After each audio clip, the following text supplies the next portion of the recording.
अथ 31 अध्याय। श्री भगवान का स्वधाम गमन। श्री सुखदेव जी कहते, परीक्षित, दारू के चले जाने पर ब्रह्मा जी, शिव, पार्वती, इंद्रादि लोकपाल, मरीचि आदि प्रजापति, बड़े बड़े ऋषि मुनि, पितर, सिद्ध, गंधर्व, विद्याधर, नाग, चारण, यक्ष, राक्षस, किन्नर, अप्सराएं तथा गरुड़ लोक के विभिन्न पक्षी अथवा मैत्रेय आदि ब्राह्मण भगवान श्री कृष्ण के परम धाम प्रस्थान को देखने के लिए बड़ी उत्सुकता से वहां आए। वे सभी भगवान श्री कृष्ण के जन्म और लीलाओं का गान अथवा वर्णन कर रहे थे।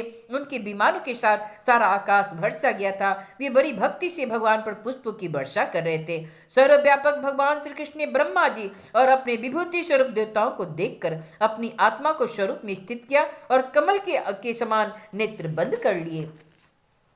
भगवान का श्री विग्रह उपासकों के ध्यान और धारणा का मंगलमय आधार और समस्त लोगों के लिए परम रमणीय आश्रय है। इसलिए उन्होंने योगियों के समान अग्नि देवता संबंधी योग धारणा के द्वारा उसको जलाया नहीं, सशरीर अपने धाम में चले गए। उस समय स्वर्ग में नगाड़े बजने लगे और आकाश से पुष्पों की वर्षा होने लगी। परीक्षित, भगवान श्री कृष्ण के पीछे पीछे श्लोक से सत्य, धर्म, धैर्य, कीर्ति और श्री देवी भी चली गई। भगवान श्री कृष्ण की गति मन और वाणी के पड़े है। तभी जब भगवान अपने धाम में प्रवेश करने लगे तब ब्रह्मादि देवता भी उन्हें न देख सके। इस घटना से उन्हें बड़ा ही विस्मय हुआ। जैसे बिजली मेघ मंडल को छोड़कर जब आकाश में प्रवेश करती है तो मनुष्य उसकी चाल नहीं देख पाते, वैसे ही बड़ी बड़ी देवता भी श्री कृष्ण की गति के संबंध में कुछ न जान सके। ब्रह्मा जी और भगवान शंकर आदि देवता को यह परम योगमय गति देखकर बड़े विस्मय से उनके साथ उनकी प्रशंसा करते करते अपने लोक में चले गए। परीक्षित, जैसे नट अनेकों प्रकार की सॉन्ग बनाता है परंतु रहता है उन सबसे निर्लेप, वैसे ही भगवान का मनुष्य के समान जन्म लेना, लीला करना और फिर इसे संवरण कर देना उनकी माया का विलास मात्र है, अभिनय मात्र है। वे स्वयं इस जगत की सृष्टि करके इसमें प्रवेश करके विहार करते हैं और अंत में संहार लीला करके अपनी अनंत महिमा रूप स्वरूप में स्थित हो जाते हैं। शांतिपनी गुरु का पुत्र यमपुरी चला गया था परंतु उसे वे मनुष्य शरीर के साथ लौटा लाए। तुम्हारा ही शरीर ब्रह्मास्त्र से जल चुका था परंतु उन्होंने तुम्हें जीवित कर दिया। वास्तव में उनके शरणागत वत्सला ऐसी ही है, और तो क्या कहूं। उन्होंने कालों के महाकाल भगवान शंकर को भी युद्ध में जीत लिया और अत्यंत अपराधी अपने शरीर पर ही प्रहार करने वाले व्याघ्र को भी सदैव स्वर्ग भेज दिया। प्रिय परीक्षित, ऐसी स्थिति में क्या वे अपने शरीर को सदा के लिए यहाँ नहीं रख सकते थे? अवश्य रख सकते थे। यद्यपि भगवान श्री कृष्ण संपूर्ण जगत की स्थिति, उत्पत्ति और संहार के निरपेक्ष कारण है और संपूर्ण शक्तियों की धारण करने वाले, तथापि उन्होंने अपने शरीर को इस संसार में बचा रखने की इच्छा नहीं की। इससे उन्होंने यह दिखाया कि इस मनुष्य शरीर से मुझे क्या प्रयोजन। आत्मनिष्ठ पुरुषों ने के लिए यही आदेश है कि वे शरीर रखने की चेष्टा न करें। जो पुरुष प्रातः काल उठकर भगवान श्री कृष्ण के परम धाम गमन की इस कथा का एकाग्रता और भक्ति के साथ कीर्तन करेगा उसे भगवान का वही परम सर्वश्रेष्ठ पद प्राप्त होगा।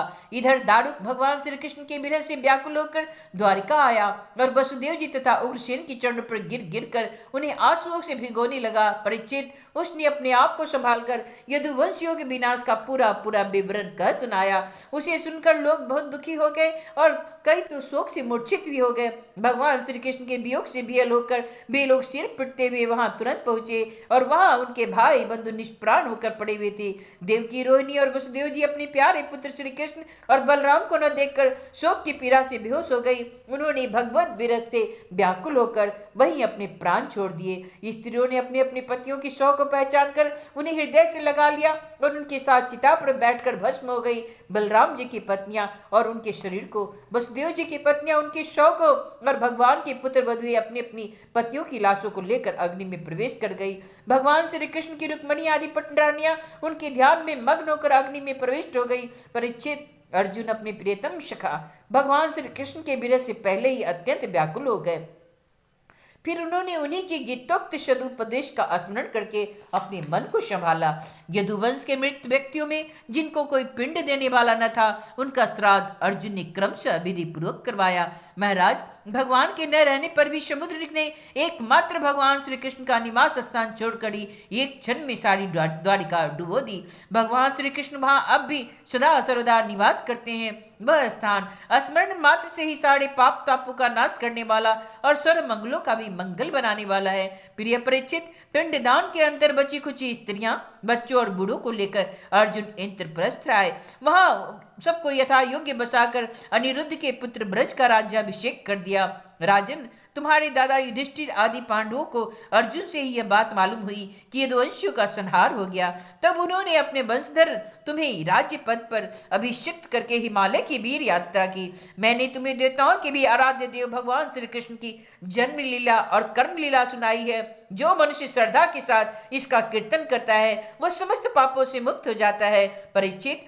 जो मनुष्य इस प्रकार भक्त भयहारी निखिल सौंदर्य माधुर्य निधि श्री कृष्ण चंद्र के अवतार संबंधी रुचिर पराक्रम और इन श्रीमद् भागवत महापुराण में तथा दूसरे पुराणों में वर्णित परमानंदमयी बाल लीला, किशोर लीला आदि का संकीर्तन करता है, वह परमहंस मुनिंदों के अंतिम प्रातव्य श्री कृष्ण के चरणों में प्राभक्ति प्राप्त करता है। इति श्रीमद् भागवती महापुराणे वैयासिक्याम अष्टादश सहस्रां परमहंस्यां संहितायाम् एकादश स्कंदे एकत्रिंशो अध्याय। इति एकादश स्कंद समाप्तम्। हरि ओम तत्सत्। श्री कृष्ण गोविंद हरे मुरारी, हे नाथ नारायण वासुदेवा। श्रीनाथ गोविंद एक नाथ गोविंद सखा मारे। श्रीनाथ गोविंद सखा मारे, हे नाथ नारायण वासुदेवा।